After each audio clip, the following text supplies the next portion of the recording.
to the Quiet Warrior Show, where we help top leaders find their pathway to incredible success and a lifetime of happiness. Here is your host, Tom Dutta, the Quiet Warrior. Well, welcome to the Quiet Warrior Show.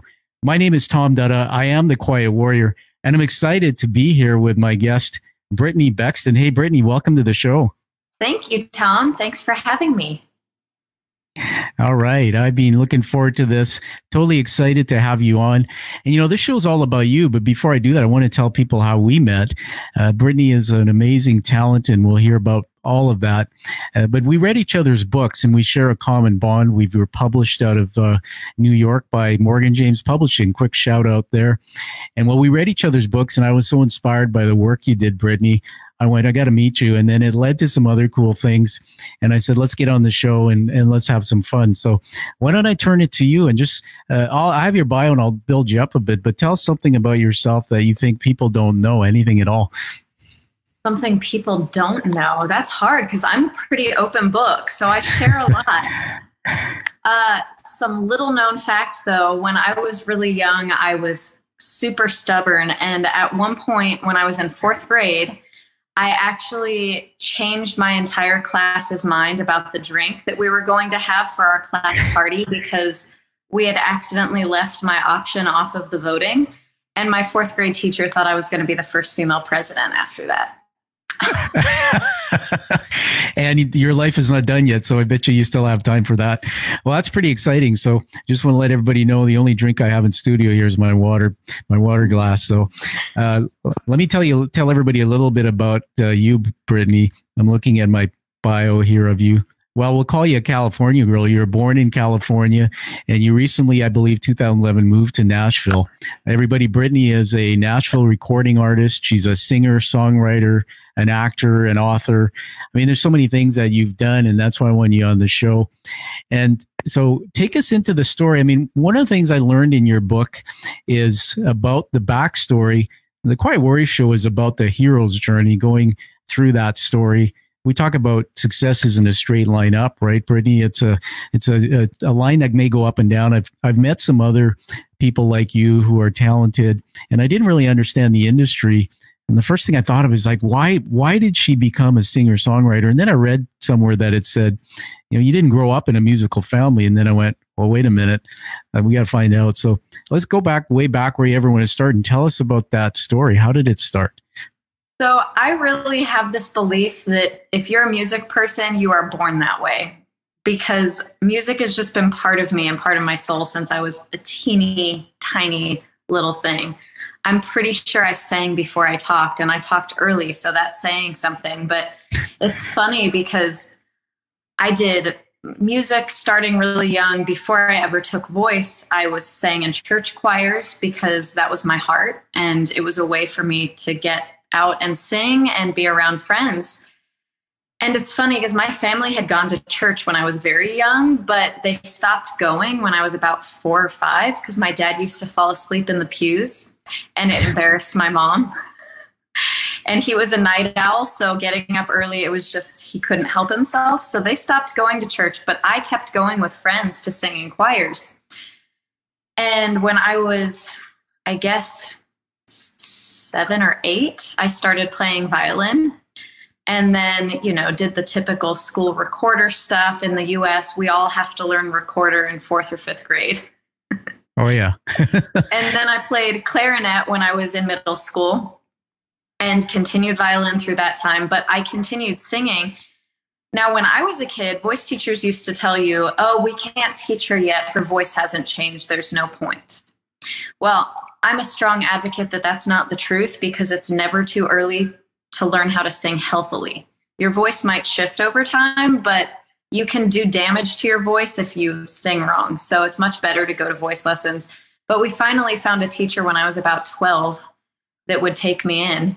And I've been doing, well, I haven't done proper one-on-one voice lessons in a long time, but for a long time, I studied private voice with 4 different master teachers over time, actually. And I started doing musical theater when I was like 12 and really got into the acting side. But I can tell you that I honestly don't remember a time that I didn't have a dream about being a songwriter and a singer.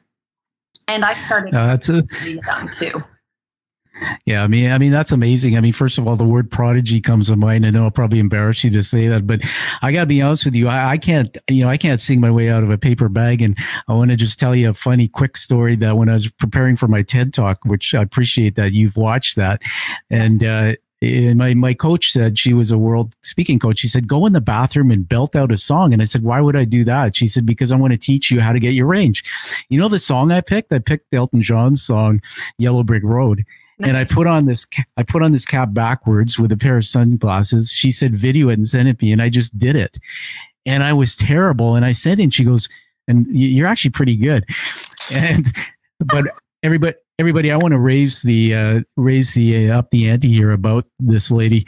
I listened to your album and, this was the first time anybody ever sent me an email saying, here's my songs. You can check them out. They haven't been released yet. And I went, wow.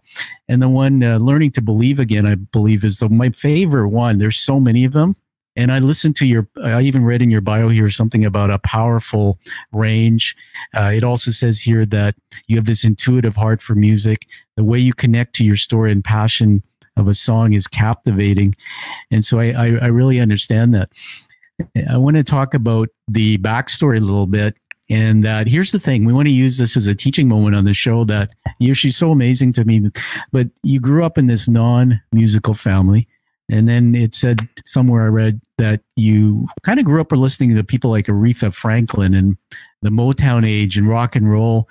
And so you had all this stuff going into your subconscious mind. You pulled it all together. There are many children, youth, adults listening to this who had a dream, had a passion, but limiting beliefs or issues in their life held them back from doing it. And they say sometimes, and there's a good TED Talk on this, that passion, Brittany, people don't always follow it because it doesn't pay the bills. Or people say you're kind of weird to be doing, being an author. Why don't you go ahead and get a real job? But in your upbringing, and as I read your book, life didn't start out that easy for you. So take us through, how you took that dream and manifested it into what you're doing now. Take us through that early part of your life. So it's funny because my family wasn't musical, but they loved music, right? And my family was encouraging to me in anything achievement-based, and music and such fell into that category. So I really started young, but this is going to sound kind of funny. I don't even know where I heard it the first time, but I did read a lot when I was a kid. There was this quote I used to say to myself all the time when I was a kid. If I had a problem learning something or I was struggling the first few times, I used to quote this: if at first you don't succeed, try again. Love it. And I was like 6 or 7 on the monkey bars, and if I didn't make it across, I'd be like, nope, you're going to try again. And this quote would be going through my mind. So weirdo is just sort of how I've been my whole life. I embrace the weird. I don't think there's ever been a part of me that could be considered normal. I've definitely always been a little different. I doubt that there was any other 6-year-old quoting that quote in their head while they were going across the monkey bars, but music has just always been so much a part of me that honestly, I just could never imagine doing anything else. And it's funny because academically I did really well, and I like intellectual things too. So my family used to joke that maybe I was going to be a singing, dancing, marine biologist lawyer. I'm sure there's an acronym we can figure out for that one. Right. And then there was stuff about counselor in there at points because I was always interested in psychology. But really, when it came down to it, music was always my passion. And anything else that got tacked onto that included music. And at some point in my life, I just realized, I'm sorry for the squeaking in the background. That's got to be Buddy, and we love it. So just I've opened the back door so he's less likely to bark, but he wanted to bring his toy over to say hello. All right, I thought maybe he was doing his voice lessons, getting ready to come on and howl for us or something. Piece of our show. It's the background squeaker. Anyway, yeah, it became really clear to me at some point that I really wasn't going to be happy unless music and performing arts was my main thing. That's awesome. I couldn't really imagine doing anything else with it also. So I purposely, when I went to college, actually chose a conservatory because I didn't want a fallback. Right. And you said you said to me before, I think something about Robin Williams, and that was the same place that, and God bless him, he was a man we lost too early, right? He's one of my idols. Yeah. But you went to the same. When I hear conservatory, I think space and telescope, because I didn't even know what that meant. But just tell us quickly about that. It was Robin Williams and another person you mentioned. Kathy Bates is the other famous. Yeah. There are some other Broadway stars, but most people wouldn't know who they are. So, but yeah, Kathy Bates and Robin Williams both went to my acting conservatory. Now, Robin Williams had also gone to Juilliard, but he got kicked out of there pretty quickly because he was too quirky for Juilliard. I see. And funny enough, he actually got kicked out of my conservatory too, but right before graduating because they found pot growing in his closet. Well, there you go. Then in the inside story we haven't heard before. Oops, now it's live on YouTube. It's funny, I have this brain that's wired. I've been told that I have columns in my brain like we all do, but I can jump three-dimensionally. And I'm weird too. And so as you're talking, I go on a journey in my head and I say this. So you took me on a journey. I just have to say this when you said about your dad falling asleep in the pews. Yeah. And we have, yeah, that's right, buddy. And we have to honor your dad in this for that. But, you know, my father-in-law passed away years ago. He was an Italian man, grew up raising sheep on the mountainside. He would sit I once went to church only once with him. And, I wish he had fallen asleep, but you'd hear him saying something like, what a bunch of crap when it came to church. And we're okay with the dog there. You know what? That's what makes live stream authentic. In fact, sometimes I'll interview business moms on live and they'll say my kids, and I'll say, no, don't cover that up because that's what this is all about. So buddy, hey, be quiet over there. All right. I might need to get treats over here so I can keep him quiet next to me. Well, I'll tell you what we're going to do, because we are live and we have the ability to do that. This is part of the fantasy of the show. If you want to just 10 seconds go and give a treat, I'm going to keep talking to the audience while you step away. So everybody, while Brittany's attending to her buddy, and Buddy's her new puppy, I got to tell a funny story about the dog thing. You and I were on a Zoom video call the other day with the producers of my movie. There's a clue there, by the way. We'll talk about that in a moment. And I said, I'm going to show you Shadow because Shadow is my miniature Shih Tzu. And so, of course, when I'm in the studio, I have everything around me. So I went to pick up Shadow. And, well, I lost her. She fell on my arms and I picked her up by her ear and she yelped. And then Buddy started barking. So they started communicating. So it's a beautiful thing. I read a book before, Brittany, called Think Like a Dog by Scott McDonald, who's a fellow author. And what we can learn from dogs are also therapy dogs. I teach mental health hacks, and having a pet is a great way because they unconditionally love you, and it's something that we all can learn, right? So now I want to talk more about your book. So you've written a book. You can tell us the title of it. I read it, and in it was your story. You talked about your mental health as well, as PTSD, your experience with that. I want to honor that because my TED Talk that I did was called How Leaders Can Lift the Stigma of Mental Health.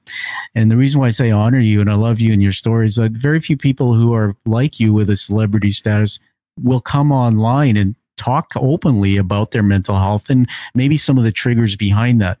So I read the book and I was blown away by it. So tell us a bit about that. Why the book? And tell us a bit about this story and what we can learn.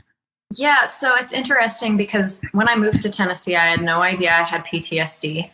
I had been in a long-term relationship in California about 5 years, and it wasn't ever physically abusive, but it was emotionally abusive for me. And I honestly didn't even know that until after I'd gotten fully away. I knew that there were issues and we were toxic together and it was better to not be together, but I really didn't even realize that it was an abusive situation until I'd had enough space from it after moving out here to take a step back and go, wait, that wasn't normal. So it actually took me a while to recognize that. And I don't think that my story with that is uncommon because I think mental and emotional abuse is so much harder to understand than physical abuse that a lot of people don't ever really have a clue that they're being abused until maybe they've had some separation. which is interesting because that obviously skews domestic abuse numbers. But that had been going on in California. I came out here. I was pretty healthy at the time, I thought. I'd gone to Al-Anon. So my ex was an alcoholic. So Al-Anon is for family and friends of alcoholics. And I had gone to Al-Anon and worked on the 12 steps at the time. Now he's crying in the background because he's got a treat and he doesn't know what to do with it. We're learning Buddy's lifeline right now. I remember when my little Shih Tzu Shadow, who looked like a hamster, she was quiet, but she was all over the place with her emotions. Just keep going. We're all good. Sorry. He's just singing in the background for us. Exactly. I've accepted his background music. Anyway, so I came out here. I felt pretty great about things. I'd been kind of working the 12 steps of Al-Anon to heal from some of the issues that I'd gone through in that relationship. And I was in a pretty good place. Spiritually, I was in a really good place. I actually moved to Nashville because God told me it was time. Now, specifically, I'd been praying for months. I knew I couldn't stay in the Bay Area in California where I'm from because I just couldn't do what I needed to with music there. But I really didn't know where to go. And every time I thought I did, it was hard to figure out where to go, or when the time came to move forward, something would get in the way. So I just started praying, Lord, I know you don't want me here long term, but I don't know where to go and I don't know when. And it seems every time I think it's time, it's not time. So you're going to have to tell me when, and you're going to have to tell me where. And one night I was out networking at a show close to where I grew up. And it was a guy playing who was there from Nashville. And he looks at me and he says, why are you here? You can't do what you need to here. And I'm like, well, I know, but I don't really know where to go. And he's like, well, what about LA? And I'm like, no, I can't do LA. That makes me claustrophobic. Too much city for me. And he's like, well, I get that, but what about Nashville? Nashville's more country. And he's like, I mean, that's Music City anyway. So I really didn't know much of anything about Nashville. I'd never been here. I really knew nothing about it because, in California, they talk mostly about LA, or you hear about New York. And initially when I was going to move from California, I was going to move to New York for Broadway, but that wasn't what I ended up doing. I wanted to do my own music more. So I started researching it, and about 2 days later, somebody else said, Brittany, why aren't you in Nashville? You should be in Nashville. And then another day later, another person said, why are you visiting Texas? You should be visiting Nashville. And I went, okay, I get the picture. So 3 days after this was said to me, I'm like, Lord, you spoke pretty loud and clear. I guess I'm moving to Nashville. And at that point, I started making arrangements, looking for places to live. I realized I didn't have a website. And honestly, I had barely been active on social media at all because personally, I don't really believe in social media, but for business, I do. So I kind of started all of that before I moved out here, like right before I moved out here. And I just wanted that stuff to be in order so that I wasn't just one more person from out of state showing up on the doorstep of Nashville, right? But when I first got here, it was not an easy ride. I thought that I was walking into a situation with a roommate who I'd vetted on the phone, seemed perfectly nice, but the room that I was supposed to rent when I arrived was still occupied. And I didn't find out until I got here. Oh, perfect. And I went, wait, what? And he said, yeah, you're just going to have to pretend you're my longtime friend. And don't worry, I'll get him out quickly. And I was like, what? Oh, my. This is insane. So I ended up temporarily staying with people that I had never known before, that I met swing dancing that weekend. Oh my gosh. So basically strangers. And I was technically homeless for a couple weeks. And I looked for another place to live, but I couldn't find anything decent in that short amount of time. Like everything that I looked at was a slumlord place. And this is terrible, but I actually looked at the woman showing me the property at one point and I said, I would rather live in my car than live here. Wow. What a statement. I don't blame you. It's pretty gross. I'm like, it's so gross that I would feel uncomfortable being in this building. I would truly rather live in my car. So didn't find another place, ended up moving into this situation that I'd like originally planned, but didn't really trust the guy. Well, that was for good reason, because within the first 3 months of me living there, he actually threatened to kill me in the middle of the night. Wow. Well, that's it. Why don't you just pause right there? Catch your breath, because I have so many things going on in my head. Everybody, did you hear that? Guy threatened to kill Brittany. I mean, that's okay. We'll pick that up right where you left off, because I'm not laughing at you. That is horrific. And, you know, I got to tell you that there was a point in my life where I had death threats from somebody I knew, but never in a circumstance where it's that close of safety. So I want to pull this all together. Everybody, you know, listen to this story. First of all, Brittany, it's a teaching moment, because one of the things I said to you is that what I admire about the work you've done is, as I said, a lot of people can't push through adversity, but you seem to be one who's figured out at an early age through your challenges and successes how to do it. Leaving your home and going to a place that you've never been is one huge change. I mean, it's on the top of the stress list. Getting there and finding out that your place wasn't ready, sleeping in your car, and then finally moving in and thinking, you know, this is good. And now you were threatened by your roommate. I mean, that's just horrific. And when I go back to what you said about PTSD, I just want to mention something on that, because it triggered my heart. And now when I did my TED Talk, there was a lady on stage, and people, if they want to see my TED Talk, yes, I'm going to pitch it here. It's TEDxBearCreekPark.ca, or just Google Tom.a-TED Talk. And my talk is called How Leaders Can Lift the Stigma of Mental Health. And Brittany's a leader in her life, a leader in the community, a leader with her voice. And there was a lady who got on stage. She was a former 911 operator, Darlene, and she talked about how she was in the room on the phone all her life, and all of a sudden one day had a panic attack, ran out, cried her eyes out, and realized she had PTSD. And when you said what you said about, I didn't go to war, she said the same line. She says, I always thought PTSD had to be if you went to war. And it's like, no. Some days I wonder if I had some issues related to that.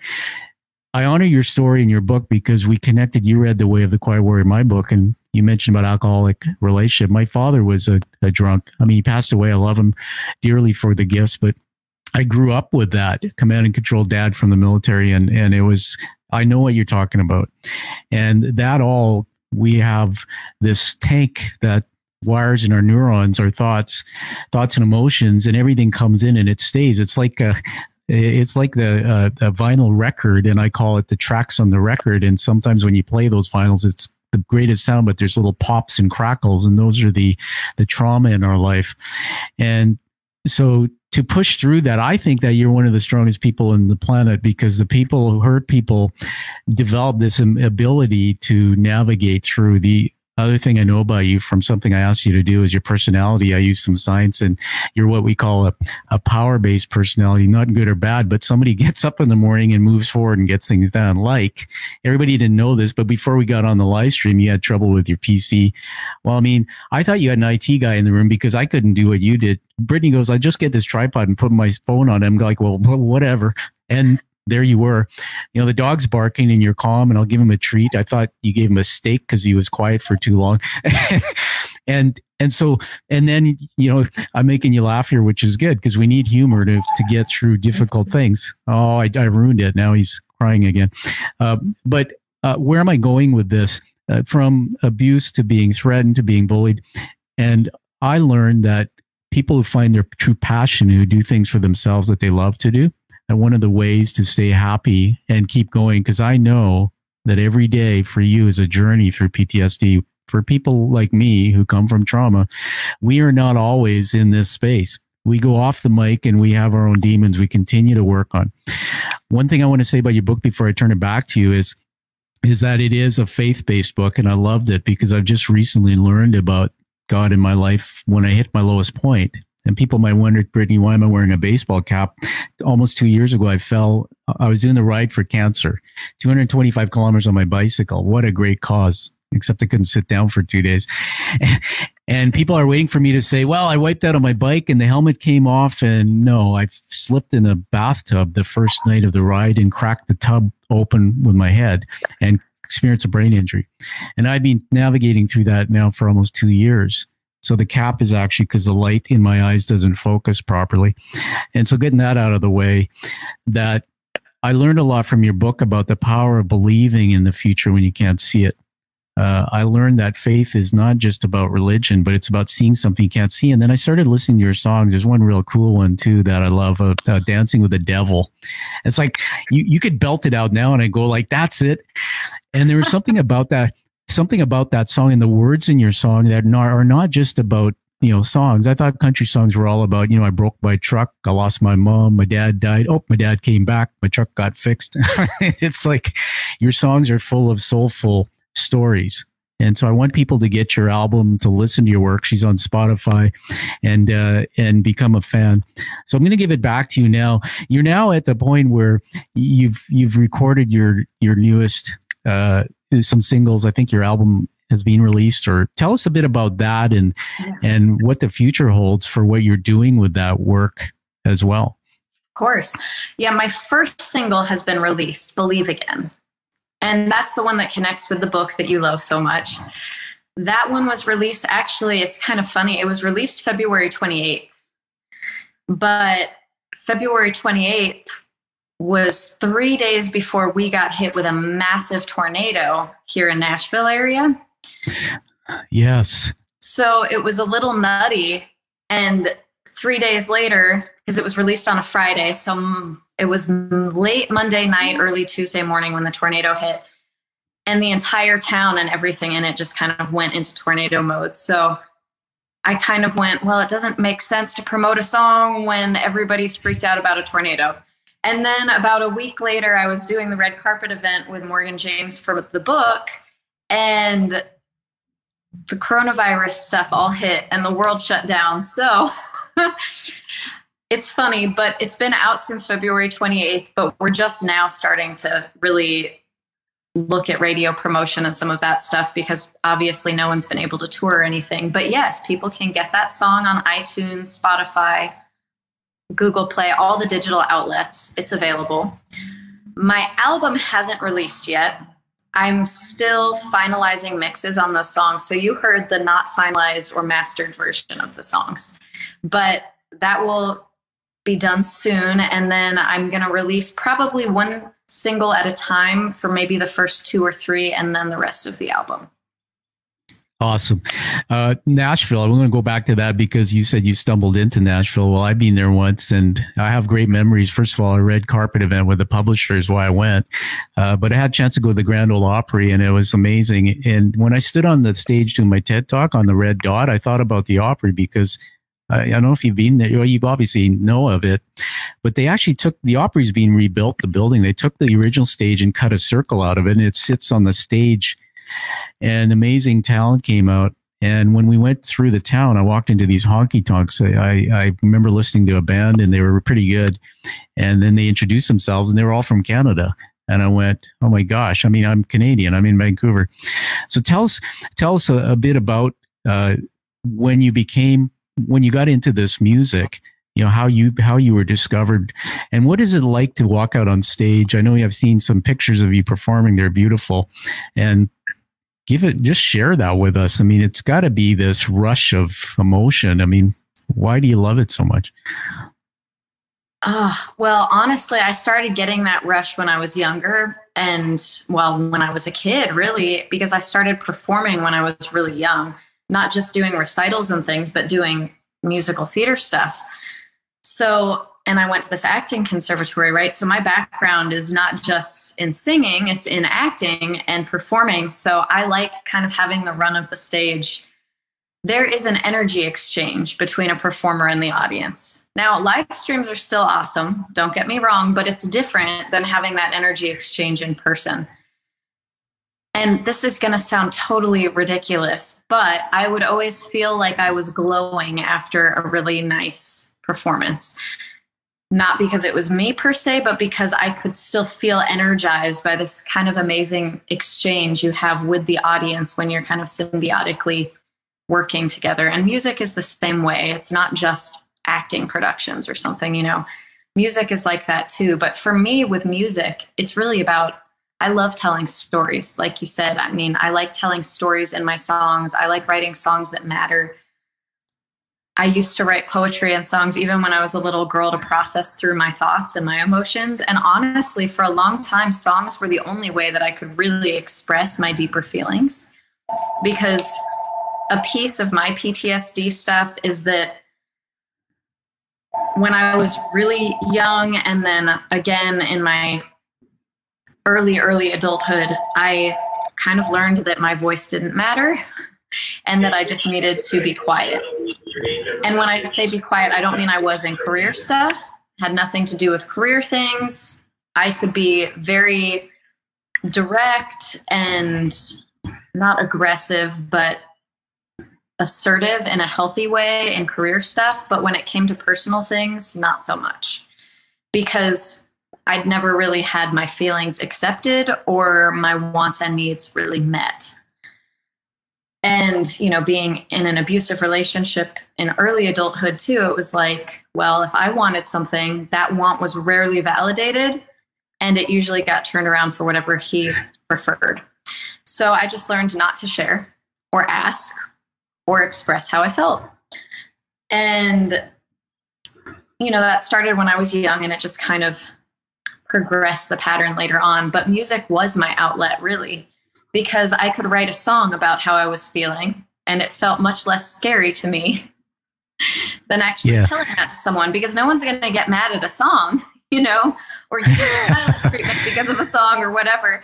So for a long time, that was really how I expressed a lot of my feelings. And I kind of joke that you can sort of see where my mind and heart have been at different periods of my life by going through my music, really. But that's always been really important to me, and that's been part of what I love about it. And being able to share that with people. You know, I read years ago, it was a justification for why musical theater exists. Because people say, well, no one just breaks out in song in real life. And I'm like, well, some people do if they're weird enough, like me, unfortunately. But the justification was people break out into song when what they're feeling is too much to put into words. And I just think that that's kind of the most beautiful description of what music really is, because music reaches emotions that people don't know how to express. I love it. You know, so many things. If you've ever seen The Grinch Who Stole Christmas, the cartoon, there's a scene in there where he's about to go down to the village, and he's a Grinch. He's a mean guy, and his heart grows 3 times in his chest. Well, that's kind of what happened in my heart when you started talking about this part of your story. And I'll say on my show, and I usually keep it quiet, but here, because I'm on video, I can't hide it. You can see my face, right? People say, Tom, you're stoic and boring. And I go, deal with it. I'm learning to smile. But that was it. You nailed it. I wait for that on my shows. And honestly, Brittany, I don't release them unless the guest hits that note. And you actually hit that note. And it's called The Hero's Journey. They call it the dark night of the soul in Joseph Campbell's work, which my show is built on. The research around how we're connected by threads in our story, and we hear this call to go on an adventure happens from when we were kids all through our life. Many don't answer it. When you do it, sometimes when bad things happen. What I loved about your book, and I honor you for sharing that, because, well, first of all, for somebody who doesn't struggle with sharing emotion, you've done a great job sharing that. And the thing I teach in business is for leaders to share vulnerability, which is really sharing something that opens up their emotions. It's a strength. And those who cover it up, it's a weakness. So everybody in Brittany's book, she talks about her early years, and I'm not going to get into it. You got to read the book. But I come from a childhood where I know what that's like. When your voice isn't heard by the people who are supposed to love you, when there's harm or trauma in that place where you're supposed to be loved. As children, we don't have the use of our prefrontal cortex, which is a part of the brain that can analyze our thoughts. So we believe everything we hear. And then those vinyl record tracks are laid down. They're called thinking traps. And so somebody like Brittany, who's amazing talent, beautiful singer, artist, stands on stage. And I don't know about you, Brittany, but when I stood on my TED Talk and looked out in the audience, what came back to me, the standing ovation and all that, I couldn't see it. So what we see in our minds is we're not worthy, we're not good enough. And what comes back is we could be brilliant and amazingly talented. That's what I want this story to be as a legacy for everybody watching it, that Brittany found through her music a way to express, just like I found through my writing and my cooking in the kitchen, how to express myself, because I still can't. And I'm always going to have that brokenness, but it's become a weapon. And so you're just amazing. And that's why your songs will go places. So now that you mentioned about being an actor and all that, I want to just have some fun and make a big announcement here. I'm super excited, Brittany, about this. And we're just at the beginning, but everybody knows that I'm a producer in my own movie. So Menning Films, I want to do a shout out to the director and owner of Menning Films. He's award-winning director, Josh Menning, and my team. We're turning my book, The Quiet Warrior, The Way of the Quiet Warrior, into a feature film. And this will be a very impactful film. We're going to film it in Canada and film it in the U.S. And so Brittany and I have talked about it. Brittany, I want to welcome you to the team because we have welcomed you in to collaborate with your music. Hint, hint, there might even be the odd scene in it where you're featured. So how exciting is that for you? It's awesome. I'm really, really excited about it. Not only because it's a cool project to be part of, but because I just love you and the guys that you've chosen to work with are awesome. And it's such a great feeling when you get to work with a team of people that really have a similar vision and you can get excited together, you know? It's rare and it's exciting. So...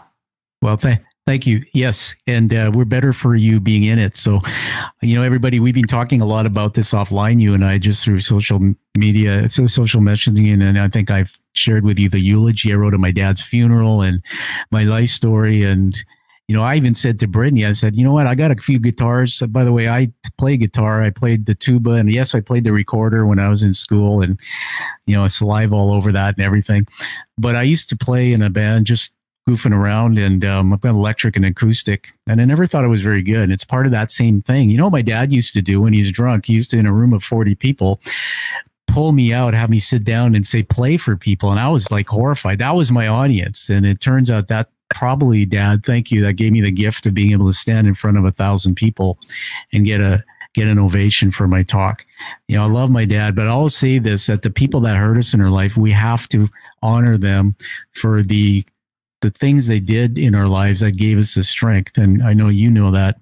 So we've even talked about you writing a song about my dad or us getting on a mic and me singing or something. So I'm so excited about it. And the screenplay will be written. It's probably mid-August will be done. And then we'll start into the next stages. So everybody watch out for this. It's going to be exciting. And I'm really honored to have you on board the project, Brittany. I'm honored to be a part of it. It's going to be awesome. All right. So where do I want to go next? I wrote some notes on my paper here about yes, before we move to wrap up, I wanted to ask you one more thing about your voice. And there's something about your voice that's amazing. And you helped me understand it was powerful range. And because I did my TED Talk and they taught me, but it's very hard. And so are you born into a voice like that? Or can anybody take their voice, take lessons and get to that? Or is it really genetic? I think it's a combination. You can expand your range. And I spent years working on smoothing out the middle part so that I could connect like a lower voice with a higher voice without it being a crazy distinction.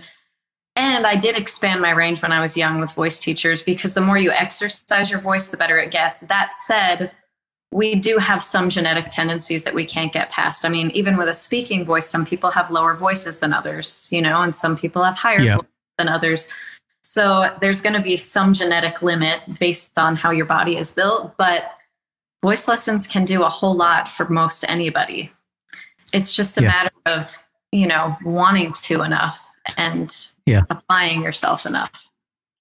Absolutely. And when I did my TED Talk, they said, talk for your diaphragm. It's not, until you figure it out, it's not. And then there's the other aspect of the air conditioning. A lot of performers, one of my friends performs in Vegas and said, like, Celine Dion was there and she even was quoted as, I go straight to my room because if Vegas is dry and your voice dries, and just amazing. So that's just awesome that, you know, you found that place in the world. And everybody, the thing about a songwriter, artist like Brittany is the legacy you leave us is your songs, which are listened to. I remember when I grew up as a kid, despite the traumatic childhood I had, listening to Charlie Pride, you know, a black country singer. My mom had it on, and Elvis. And when I come back to Nashville next, I'm going to get in the car and drive down to, you know, Elvis's little land there. But it's still music. I can listen to your song which I do. I put my headset on and listen to Believe Again when I come home from work some nights late. And everybody knows because of my fall, I would do a side hustle at a Costco stocking produce. I used to be embarrassed to tell people, but to keep me physically, I put on my headset and I'll listen to music and I'll listen to that song. But I can overlay on that track a moment in my life. And so something happens in my life and I can remember where I was, what I was listening to. And so there are songs that we all listen to that trigger points in our lives, happy and good points, that we can hear it again in a movie like the one we're going to do. And it can open up this whole world. And it's beautiful. So you're giving a gift. You're giving a gift to us. Before I let you have the last word, I want to honor you with 4 or 5 leadership words. You see me. Yes, Buddy, we'll give you one too. That's Buddy the dog, everybody, her new puppy. And we like that because it really does say we're live streaming here. He's pretty cute, Bo, when you had him on last time. Show us where your piano is, by the way. You've got a piano there somewhere. So I don't know if you can turn your piano. I moved some things around. I'm going to actually walk over here because it will. Okay. You won't see as much clutter if I do that. So this is my keyboard. This is where I write at home. And I do live streams weekly too. So sweet. Thank you. Awesome. I was going to get you to sing, but I'm not going to put you on the spot today to do that. We'll have you back.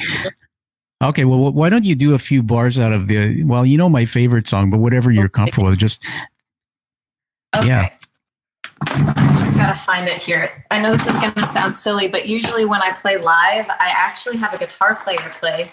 So funny enough, I don't have my own songs memorized. I mean, I have the lyrics and the melodies memorized, but not the chords. Yeah. So I always. Oh, no problem. Yeah. So I should have brought my guitar. I could have done it for you. This is a little bit of Believe Again.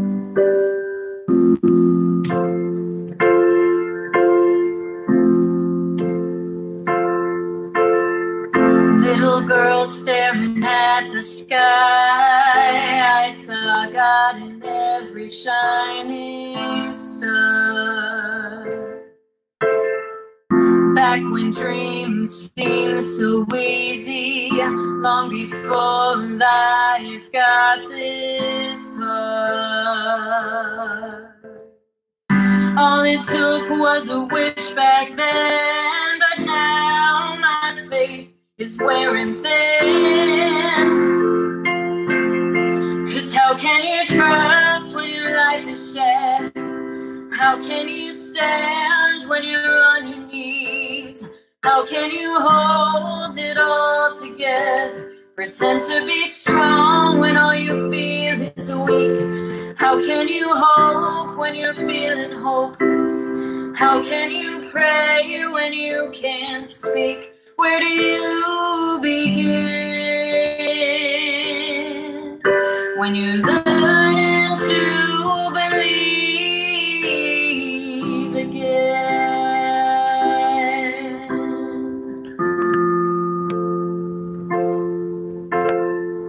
Take a breath and a step forward. Peel the layers back one by one. Trying to unpack the pain and reverse the damage that's been done. Fits a test that I don't wanna fail, but God, I need a little help. 'Cause how can you trust when your life is shed? How can you stand when you're on your knees? How can you hold it all together? Pretend to be strong when all you feel is weak. How can you hope when you're feeling hopeless? How can you pray when you can't speak? Where do you begin? When you're learning to believe again.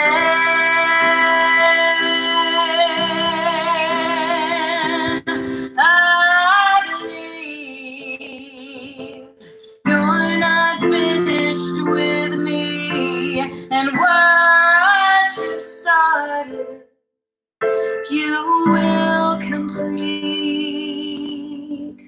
'cause I do believe. But how can you trust when your life is shattered? How can you stand when you're on your knees? How can you hold it all together? Pretend to be strong when all you feel is weak. How can you hope when you're feeling hopeless? How can you pray when you can't speak? Where do you begin? When you're learning to believe again. I believe that I can stand when I'm on my knees, that I can hold it all together, that I can be strong when all I feel is weak. I believe that I can pray when I can't speak. Where do you begin? When you're learning to believe again. 'Cause I'm learning to believe again. All right. That was awesome, Brittany. Oh, you're amazing. My favorite song, and we got more than a couple bars there. I'm just so grateful you did that. I started going through and I'm like, I don't know where to stop. I think he'll tell me. No, I was wanting to tell you play the whole darn thing, and you did. So we'll talk for a couple more minutes before we wrap up. But do you want to stay where you are, or do you want to go back to your other spot? Is Buddy okay? Way. I know the background isn't quite as aesthetically pleasing, but it's all good. So everybody, I made a note that moment, I made a timestamp. So when I produce this YouTube, I'm going to put that in the narrative to make sure they hear that. It's called Believe Again, and the new single from her album that's soon to be released. And so everybody, I'm going to honor you with a few words here. I've written them down, Brittany, on my paper as I'm talking. These are leadership words. One is inspiring, and you do your inspirational videos every week. Everybody check out her YouTube feed or her Facebook feed. You are emotion. There's no question. You sing with emotion. It's beautiful. You're a storyteller. And it's a gift of leaders in business. We teach them how to tell stories so that they can get to the heart of people to move them. Resilience, oh my gosh, from growing up in a bit of a traumatic childhood through to sleeping in your car in Nashville to being threatened to kill you, and then doing all this amazing work with your voice and talent, acting. And the last one is you are a leader. I'm proud of you, and everything you do is bringing this light to the world. We haven't seen the beginning yet. There's so much. The rest of your life ahead of you you can't even see it yet. So on that note, I want to just honor you by inducting you into the Quiet Warrior Tribe. Behind the screen, I was telling people, what is this thing? Well, Brittany, when I started the show, I wanted to bring about 40 people a year only. I think about that 8 billion on the planet, and I select people who will come and open up about their stories and tell us the truth of their life so we can learn. And I had these made, and they're coins called the Challenge Coin. I don't know if you've heard of these. If you're doing AA step program, you might know the Challenge Coins. My dad used to have them in his house, but basically they're used around the world. They started in World War II to build community, and soldiers would carry them. And if you met and you didn't have your coin, you'd have to buy drinks or something. So today, the police force, first responders, AA, anybody around the world have started these coins. And this is the Quiet Warrior show coin on the back, and it's hand painted and crafted. That's the image of the show. And there's that guy there. It's actually me. I recognize that on the back. With the black leather jacket, which is my marquee for my book cover. But on the back is actually the hero's journey narrative drawn by Joseph Campbell. And I wanted to reveal on the show every time. I do this for fun for myself, but on my left arm, I have that tattooed on my arm. And it was the first time in my life I had the courage to get a tattoo, because somebody said I couldn't when I was a kid. But I say the hero's journey's not just in me, it's now on me. And so that'll come in a cherry box. I hope we will meet, and I'm going to give it to you. And you commit to carrying it for the rest of your life to really live with passion and purpose and use your story to change the world. So welcome to the tribe. Thank you. Speaking of All right. tattoos, do you mind if I share a really quick story? Yeah, go for it. So I have a tattoo on my foot that I got a few years ago that says tread with love, which, similar to you, it's a reminder to myself to always move forward in love and not let fear shut my voice down. Fantastic. So I bet you wear open shoes on stage so people can see that. Sometimes. It depends on how cold it is. I haven't done this yet, and I said to my coach when I did my TED Talk that I'd like to wear a black tee so I can pull it up and show the audience, because something wants me to show my tattoo because there's some reason. Maybe it's just this stupid thing, but glad we know about that one. So give us the last word. Tell us where we can find your work. You have a website. Tell us again about the name of the book and the album, whatever you want. Yes. So my website is really easy as long as you spell my name right. It's just Brittany Bexton. And I'm sure that Buddy agrees. I'm sure that with this one, you'll still be able to see the spelling. But BrittanyBexton.com. Buddy, that's enough. Do you want to bring him to the camera? Do you want to bring him to the camera? Do you want to bring him onto the camera? Do that comfort him? Say hello. Hey, buddy. Buddy. All right, everybody. You can't see, if you're listening to the podcast, you can't see the visual, but the puppy, Buddy. He's stolen a piece of plastic to try to get my attention. That's why it looks like he has a cigar in his mouth. All right. We're looking at Buddy now smoking a cigar. He's a beautiful... What breed is he? He's a mix. What breed is he? I believe he's Brussels Griffin Shih Tzu Beagle. Bud. Oh, hey, Buddy. I've got a Shih Tzu miniature. Well, then now we're connected by your dogs too. Anyway, yeah. Brittany, so it's Brittany Bexton, BEXTON.com, everybody. Yes. And the book itself, I believe, Learning to Believe Again, 30 Days to Finding Your Hope, Faith, and Comfort in God's Truth. Get the book, give it a rating, and to honor your work.